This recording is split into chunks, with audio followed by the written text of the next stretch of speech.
But you couldn't ripen red grapes at that time in the Willamette Valley like you can now. That's our proof that there is global warming. In terms of climate change, during the early 1980s, Pinot would not ripen.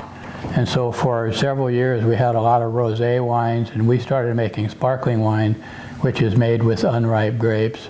And Nouveau. Nouveau. And we really didn't start getting good ripening seasons until the late 80s, and then in 90, from 90 on, everything since then has ripened with no problem. We do have one big challenge coming up, and that's global warming. I think in the short term that's going to be a boon for the wine industry here, but in the long term we will not only have to face some serious adaptation here, because most of the food and beverage, we're really climate dependent, food and beverage in Oregon, but it's also instigating climate change migration with folks coming up into Oregon. What's the landscape going to look like when something like 70% of our private lands are going to change hands, private ag lands are going to change hands over the next 20 years? What does that look like 20 years from now? What do we look like 50 years from now?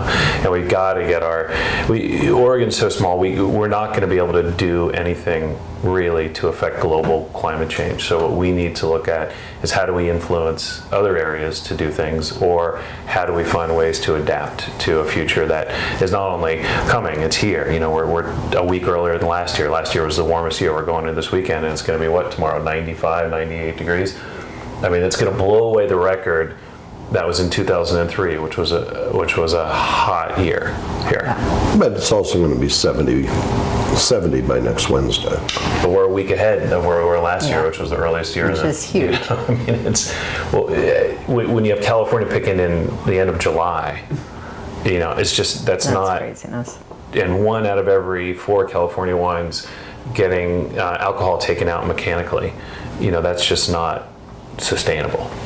It's not just temperature, it's water. There'll probably be wars over water. And so, Oregon sits, we're sitting well right now, but it's ever present in my mind about the environment. Yeah, that's going to be the biggest challenge that our industry will face. Forget about markets, forget about whatever. That'll be the biggest challenge I think that we'll face.